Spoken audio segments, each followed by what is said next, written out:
As a player, a tremendous dominant defensive lineman. And at the time, I was the defensive backs coach, but way to have a really good secondary is have a great defensive line, great pass rush, and Efriam was dominant up front. He's humble, unbelievably humble, nicest guy in the world. You know, if you talk to him outside, you don't peg him as the type of player that he really was. You know, he puts on his helmet, totally different guy. It's insane. Relentless. Yeah, I mean, relentless, continuously coming after you till he tackled you, sacked you, made the tackle backside. Just for a guy that personally, one, made me better, and two, you know, some days at practice are not your best day. Well, every day was Efriam's best day. So if you didn't bring it, you were gonna know it real fast. Efriam couldn't be blocked. He would split those double teams, get off of blocks, make tackles for losses, get sacks, and just was really impressive to watch him as a football player. You know, he had this unique ability to shed blocks. You know, and I don't know what it was just guys seemed to melt off him. So he would engage and just slide off people. He was always so fast off the ball. His first 3 steps were lights out. And that's what got him to continue to be so successful, was his first 3 steps. He had mastered the craft of off the ball quick. But one of the things I was thinking about Efriam in this is this kind of mad dog pile for a ball and him coming out, holding it over his head, jumping up and down, people hugging him. And that's just really a great picture of him, right? Efriam and Aaron Guttridge, the two of them just walked in the door and said, hey, you know, we'd like to play football at Chapman. And we were smart enough eventually to say, hey, sounds like a good idea, let's come play for Chapman.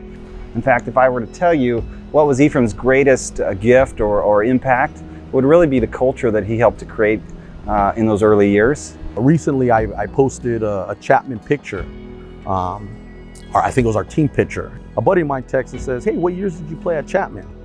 I said, 94, 95. And he goes, your nose guard was unbelievable.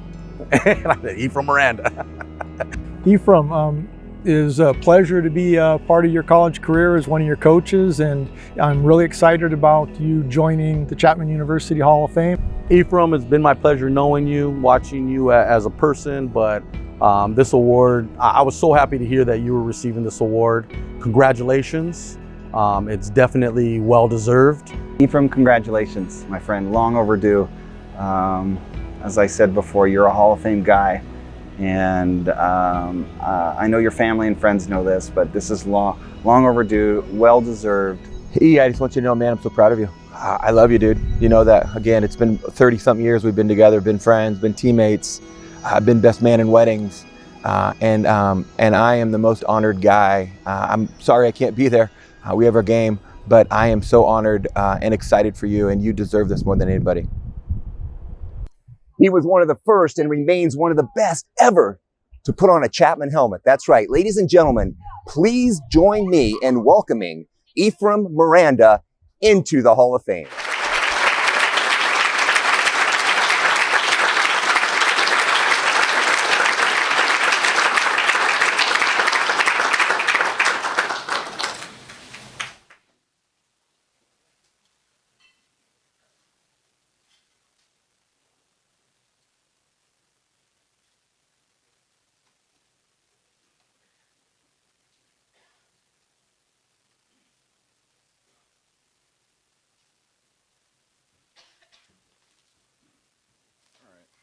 I jotted down some notes because that was pretty nice of those guys to say that. First, I want to start off by thanking the Hall of Fame committee, Jack, Doug. Appreciate everything that you guys have done. When I got the call from Jack about a year ago, I was really excited. I couldn't believe it. Just was shocked. I don't really like getting up and speaking in public, but we'll go ahead and go through it. Coach Boesel, you're on that first team, and really appreciate being able to meet with you. Excuse me, give me a second here to gather my thoughts. Yeah. Okay, I'm good. So I came to Chapman in 1994. I was at Orange Coast, and like Kathy had said, again, thank you for your inspiring words. I came here actually just to get a free lunch. I had a really good year at Orange Coast, and I didn't expect to be going to a Division III school at the time, so it wasn't really something that was on my radar. You know, I grew up in Tustin. Chapman was, you know, the small school by the Orange Circle, so I didn't give much thought when I heard they were starting a football program. I thought, oh, that's great, good for those guys. Not really much interest. But I had played the position of defensive line, and you can see that I'm not the tallest guy. I'm height challenged. But I had a really good year. I was an All-American Orange Coast, and I'd gotten a lot of interest from other schools over the years, and they were talking to me about coming in for visits, and I'd have recruiters come in, and once they kind of saw me in person, they shook my hand, looked me up and down, and I never really heard from them again. So I had some teammates that were getting recruited by Orange Coast, and or recruited from Orange Coast that were getting recruited by Chapman, and they told us about how great it was, told us about the new program, how exciting it was, a lot of the players that were going, and honestly the only thing I heard from them is that they got a free lunch from the coach, like Kathy had said earlier. And so I called Aaron. I said, Aaron, let's call the coaches and go down there, just check out Chapman, see what it's all about, and we'll get a free lunch out of it.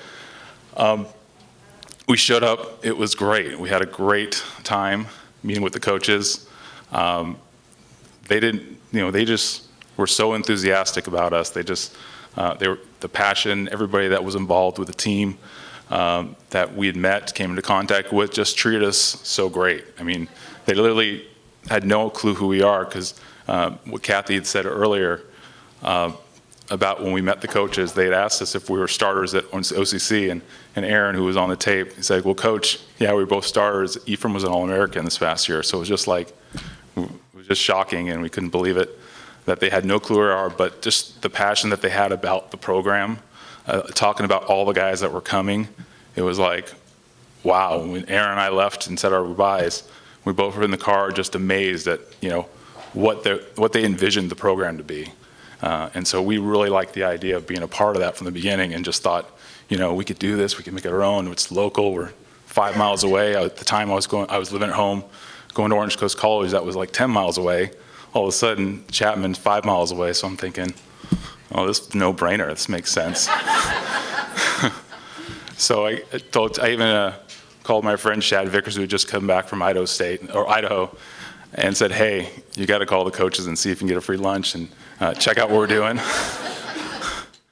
And we started recruiting from there. It was just a great time. This was back when there was no internet, so no one had a clue who we were. But when you got on campus and in that fall, and you saw all the players that were there, it was just unbelievable. I mean, there was 100 guys that showed up, like like Coach Bozel said. 100 guys showed up, and there were so many guys that were, you know, community college players, because it was a new program. Community college players were just dominated the team. About half the team was community college players, and a lot of them were good enough to go to a different level. But I think because of the recruiting job that the coaches did then, we all just were really excited about the opportunity. We're excited about, you know, a blank slate, being able to participate on this team. It was just an amazing opportunity, and we had envisioned these big dreams of what Chapman can be. We thought, oh my gosh, we can come there, we can start this, we can win from the very beginning. All of a sudden, we're just going to fill this thing. And it was great. When we showed up, the practices were super competitive. You just looked and you see these guys, all these athletes. You know, we had guys like Curtis Robinson, who had gotten a scholarship offer to USC, but they didn't want him to play quarterback. So he said, "No, I'm good. I'm going to go to Chapman." What? Chapman? I mean, how do you tell John Robinson at the time that you're not going to go to USC so you can go to Chapman and play quarterback? It was just unheard of. We had other guys like Darno Morgan and Oscar Ford who were coming back from these Division I schools, and they just, I mean, we had some amazing talent on that team, and really any one of those guys could be up here, and hopefully someday they will. Right now there's only 3 players right now. I'm third in the Hall of Fame for football, and we need to change that. Coach Owens is doing a great job, so I know that we'll see some of those guys up here soon. But those first couple of teams, those first years, were unbelievable. I played with some amazing athletes, And a lot of the records today kind of have those guys' names in it. And I actually joked about, because there wasn't a record book because we just started out. So I'd always joke with my friends and joke with my family and say, hey, guess what? I led the team in tackles the first 2 years. That means I'm the leader in Chapman history, 2-year history.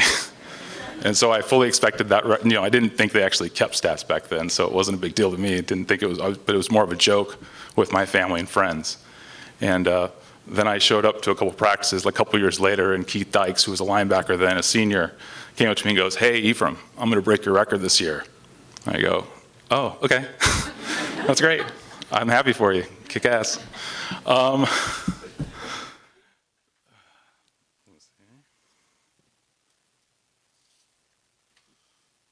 Okay. So like I said, that first season was amazing. A lot of effort went into just starting that program, being its Division III, and kicking it off. Dave Curry, who was here tonight, was a big part of that. Jim Doty as well, making the move to D3. I couldn't imagine the logistics involved with getting that program off the ground. Just amazing. I mean, we showed up to practice and everything was there for us. The facilities weren't top notch like they are today, but we had nothing to worry about back then. It would just show up and play football, show up and go to class, and it was great. So I know there was a lot of work in that before I even got here. I mean, because like I said, this was not, I really, like Kathy was saying, really went a bunch of different ways before I got here. I mean, I would have never envisioned myself playing football at Chapman, and now I couldn't be prouder to be sitting here at Chapman and being able to do what I did. Those teams were amazing. We had the first year we went 6-2-1, for a start program, just really good. But then that second year, with everybody coming back, we actually thought we had a chance to play for a national championship. And unfortunately, we played against Laverne, who was the defending SCIAC champs, and we lost to the year previous. We ended up losing to them 34-35, which was a real disappointment, really devastating. Kind of all of our dreams were dashed in that first game of the season for my senior year, and what we thought was going to be a real special year. But we bounced back. We ended up winning the rest of our games that year. The team led the nation in scoring that year, and our defense was ranked in the top 10. We had some amazing athletes. I can't say, I know there's a lot of amazing athletes in the room. I know there's a lot of amazing football players today and in the past, but those first 3 years were just unbelievable players. I was talking to Coach Bishop about it. There was an article about 5 years ago that talked about the first 20 years of Chapman football, and it had like an all-star team list, and literally half the team was made up of players from those first 2 years. It was really special to be a part of that list and really special to be a part of that legacy, because that was really important to every player, I think, that was on that team. Being with Chapman, starting that legacy, and going on. So it was amazing to see where it is today. Coach Owens is doing a great job today. Undefeated right now, super stoked for them. It's one more record that we hope falls, our 8-1 record in the regular season that we share with another Chapman team. But I'd love to see all my records get broken. I really would, because I just want to see the team be successful. I want to see the school be successful. I want to do some thanking right now. Thank my family and friends for being here. They've been a big support over the years. Want to thank, special thanks to my mom. When I told her that I wanted to go to Chapman, she was all for it, super excited, said, wherever you want to go is all I want. I want you to be happy, and we'll figure out the rest. So she's my biggest cheerleader, always been to every game, biggest supporter. She'd always make this effort, any away game we went to, she'd jump up in the stands, or go to the stands, go to the people who are announcing and tell them how to correctly pronounce my name. And she said, you're going to be hearing it a lot, or you're going to be saying it a lot, so I want to make sure you say it right. So my mom was very confident in my ability.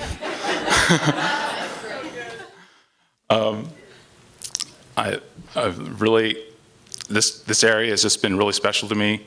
I had some amazing coaches growing up throughout my entire football career. I got to play locally in Tustin High School. My head coach there was Coach Marion Ansich, one of the greatest high school coaches of all time. I had a position coach that taught me the game of playing defensive line. His name was Dave Schlemmer. He really broke it down for me to be able to really use that first 3 steps and really kind of take my athletic ability, which I had very little of. I just was not the best athlete. I mean, out of all my friends, it's really obvious who the athletes are out of our group, and I was like the least athletic out of all of them. But what I did, I was very aware of what my skills were, and they were very limited. But did what I could, and it's that's what you do. You stick the least athletic guys on the defensive line or offensive line, and just did my best. So, but what I did is, I worked hard. Wanted to be the best player that I could be and contribute to the team the best that I could. And if that meant sometimes I actually had to yell and get people fired up, I would do that. But I just wanted to be a guy who kind of led by example. Really, when I put that helmet on, was kind of in my own world. So it was kind of, I could just be a different guy. But when I took it off, I just was fine with just kind of blending in the crowd. About done, no? So one thing I wanted to say is about my beautiful wife and kids. I wish that they were able to share in the time that I had here at Chapman. Those memories was really special to me, and now they're stuck hearing boring stories about it over the years. Some of them they still don't believe because they just know me and find it hard to believe when they run to friends and teammates and talk about the good old days. Coach Bishop, he's been here for 25 years, so he's coached every team. I always enjoy coming and talking to Coach. Great guy. I really appreciate everything that you've done for the program over the years. Really appreciate everything you're doing. Coach Owens, the team's doing great. Always looking on. Every time I see Coach Owens, I come up to him, shake his hand. Usually it's at a game, and I'll say good luck. He quickly says, "Hey, Efriam, how you doing?" Half the times I don't even think he recognizes me because he's just got so many people and so many things going on. But every time I see him, it's the same thing. I really appreciate what you guys did in the beginning, and I hope we're doing things the right way. I hope you can be proud of the way we're doing things. And Coach, I can say you guys are doing a great job. I think every former player, every current player really appreciates what you're doing here. And I'm really excited for this season for you. I'm really excited for the future seasons at Chapman. Say a couple last things. I know I'm kind of going through, but I'm trying my best not to look at any notes, but that's okay. Like I said, I only lived about 5 miles away from here, but I love being part of this Chapman family. I come down to Orange Coast all the time, come down to Chapman all the time with my family. My wife and I have lunch at the Circle most weekends. I always try and bribe her to come walk the campus because I'm just amazed at what it looks like. So we'll do that from time to time, check out everything, see a new building, see the new stadium. Just amazing how the facilities are. The facilities, they showed that picture earlier, Kathy did, about the stadium look like. That compared to today, we were told when we met with the coaches originally that the stadium and all these things were going to happen, and we're like, oh, that was one of the things that sold us, but it was like, we're never going to see it. But we still love the idea of being a part of that from the beginning. And to see what they look like today, one of the nicest facilities in Division III by far, is just amazing. I mean, the locker room, the weight room was a joke. Back then, I told Coach, I'd say, Coach, I know you want us to lift, but I have a membership at Family Fitness, and I can get a much better workout there than I can here. I think they had a universal gym in the middle, and then kind of just free weights kind of floating around. I don't even know if they had a squat rack, but it was just horrible. And like I said, just so excited to be here. So excited about where the program is today and where it's going. I'm looking forward to future Hall of Fame events to be able to share my time here. And thank you for this honor. I really appreciate it. Thank you.